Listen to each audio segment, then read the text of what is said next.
你根本无法彻底控制。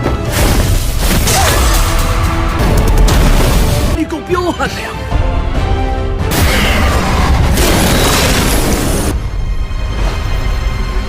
定将涌泉相报。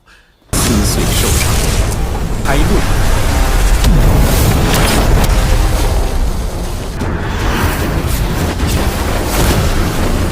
不过我们不要跟得很紧，好。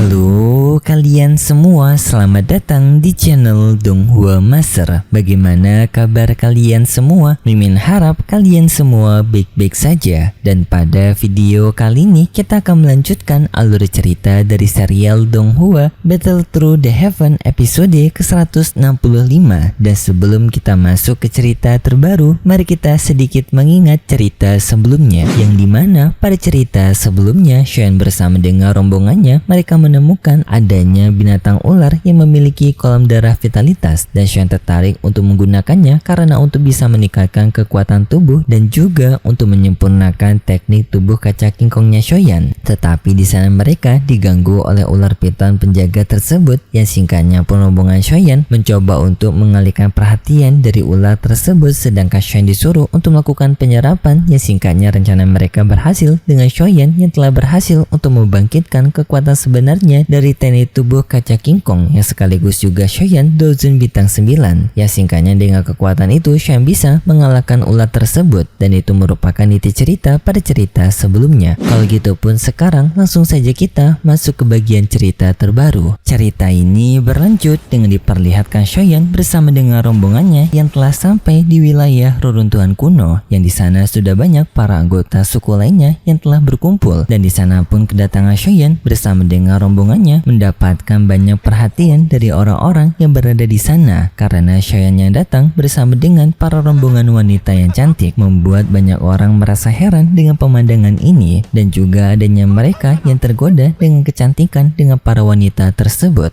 来来来，各位看看，各位看看呐！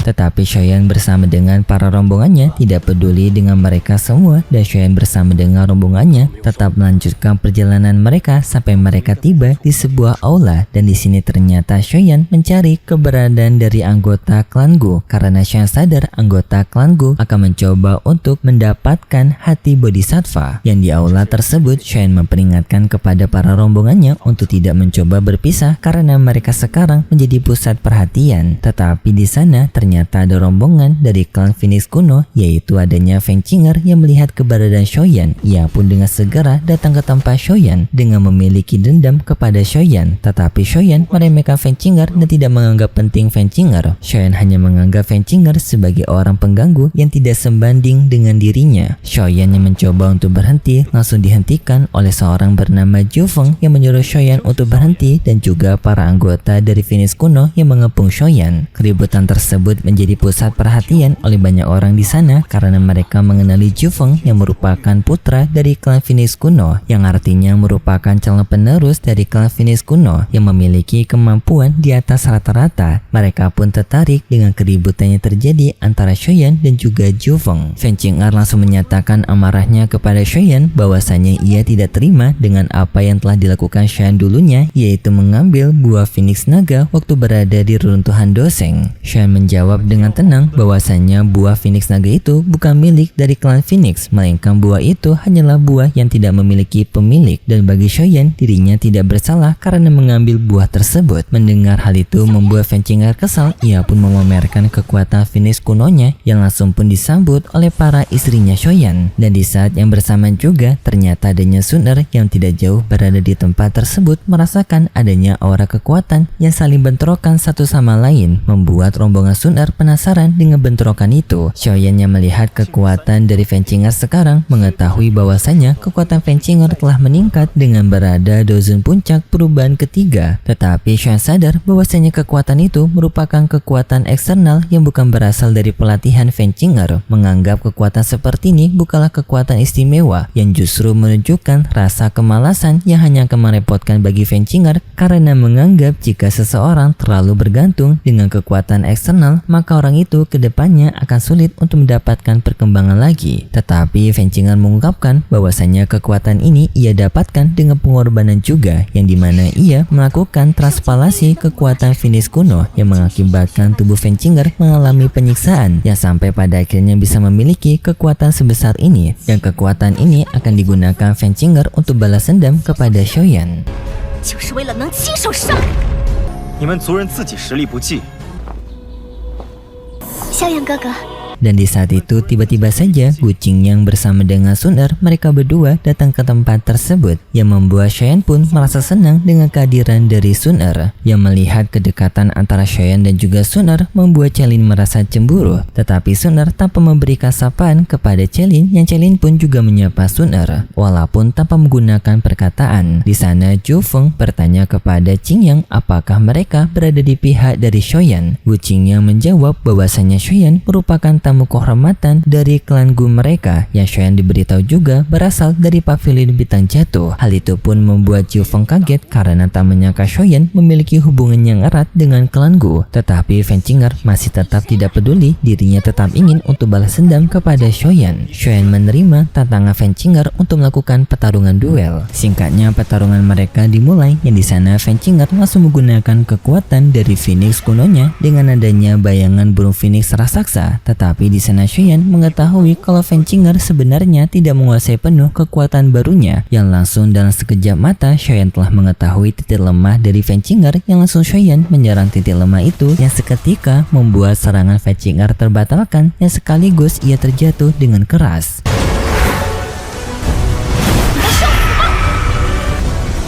你根本无法彻底控制。 你够彪悍的呀！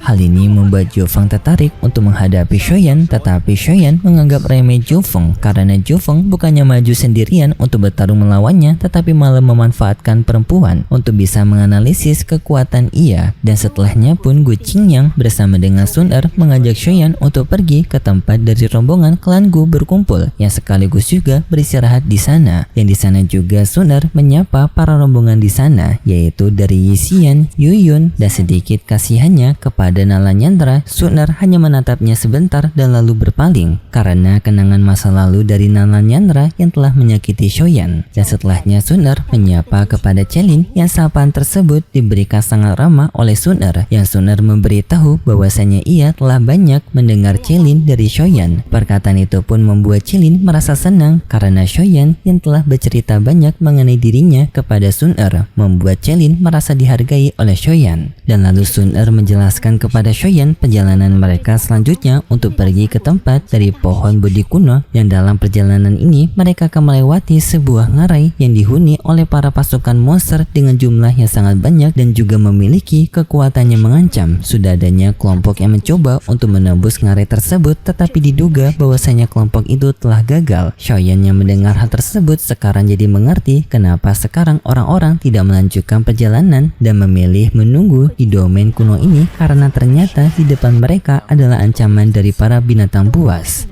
都无法顺利进入。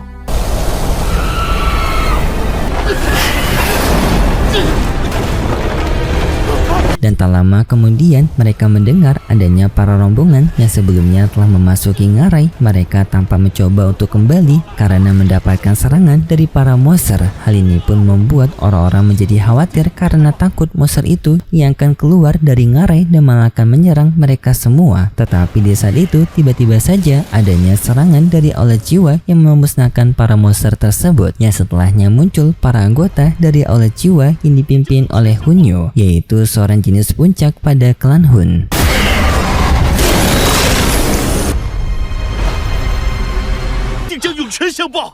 Sun Er dan juga Gu Qingyang menjelaskan kepada Xiaoyan mengenai Hunyo yang merupakan anggota dari klan Hun yang memiliki garis keturunan dewa sama seperti Sun Er. Dan saking hebatnya Hunyo ini, diduga ia di masa depan nanti akan bisa menjadi pengganti dari kepala klan Hun. Dan di sana Hunyu berbicara kepada mereka semua yang dimana ia ingin mengajak kepada mereka semua untuk melakukan kerjasama untuk bisa melewati ngarai ini agar mereka bisa sampai di tempat lokasi dari pohon Bodhi kuno. Hal itu seketika membuat orang-orang menjadi kaget karena mereka tahu Aula Jiwa merupakan kelompok yang sangat tidak bisa dipercaya. Tetapi pada situasi ini mereka juga bimbang karena untuk bisa memasuki ngarai ini mereka memerlukan kekuatan gabungannya sangat kuat untuk menghadapi para monster. Yang di sini pun membuat orang-orang mulai berpikir bekerja sama dengan Aula Jiwa merupakan pilihan yang tepat. Tetapi banyak orang masih belum bisa percaya dengan Aula Jiwa, dan di sana pun Hunyu dengan Aula Jiwanya menunjukkan kepada semua orang berupa sebuah formasi seperti ujung panah yang akan menjadi pondasi dari formasi mereka untuk menjebol dari ngarai ini, yaitu dengan Aula Jiwa yang akan memimpin ke depan, yang artinya menjadi pertahanan pertama pada kelompok ini.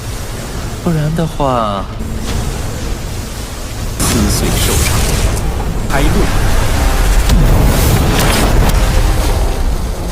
Dan sekaligus Aula Jiwa juga menunjukkan daya serang mereka dari formasi ujung panah yang tanpa serangan itu bisa mengalahkan para monster yang mencoba untuk memasuki area domain kuno. Klan Phoenix kuno melalui Jungfeng mereka setuju untuk bekerja sama dengan Aula Jiwa. Secara bersamaan, gelombang lainnya dari para binatang buas juga tampak mulai mendekati kembali wilayah dari domain kuno. Hal ini semakin memojokkan situasi mereka dan banyak orang pun setuju untuk mau bekerja sama dengan Aula Jiwa dengan mereka yang akan berada di formasi belakang dari ujung anak panah Aula Jiwa, yang sekaligus juga Hunyu hanya ingin meminta bantuan dari para rombongan lainnya untuk menggantikan mereka jika mereka sudah kelelahan. Dan setelahnya pun mereka langsung maju ke depan, sedangkan untuk Shoyan bersama dengan rombongan lainnya mereka tidak percaya dengan Aula Jiwa dan mereka memutuskan untuk sedikit menjaga jarak dengan Aula Jiwa, dengan lalu pun mereka membuntuti dari belakang para rombongan Aula Jiwa tersebut. Dalam perjalanan ngarai, para pasukan Aula Jiwa yang berada di garis depan dengan formasi ujung panah mereka bisa menghajar para gerombolan monster yang membuat perjalanan mereka menjadi mudah. 不过我们不要跟得很近，好。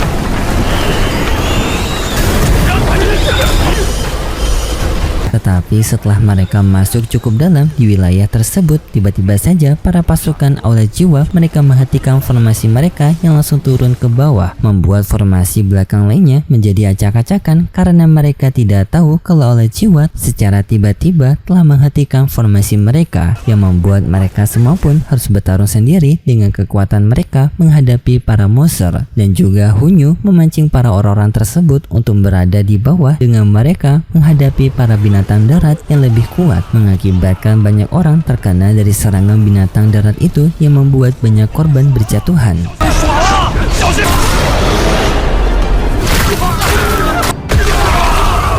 Dan tak lama kemudian adanya seekor binatang macan, yang binatang macan itu memiliki kekuatan yang unik, yaitu ia bisa melaju dengan kecepatan guntur, yang di sana pun membuat mereka sadar kalau binatang harimau tersebut berada di tingkatan Dozun, yang langsung pun kelompok Shoyan menghadapi binatang harimau tersebut. Kelompok Shoyan melakukan kerjasama dengan mereka masing-masing mengeluarkan serangan mereka menyerang binatang harimau itu.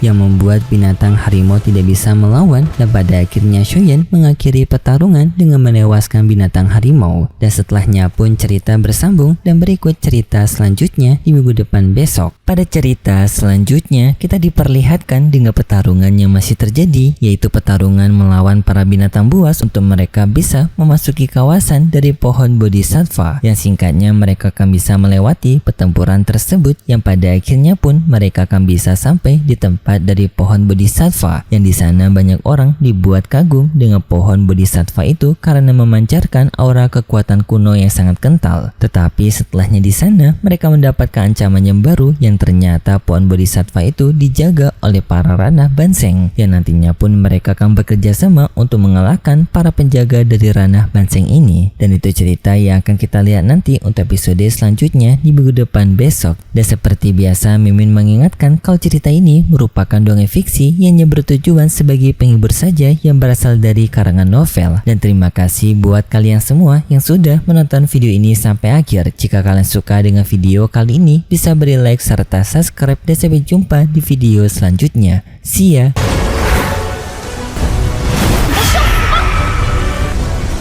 你根本无法彻底控制。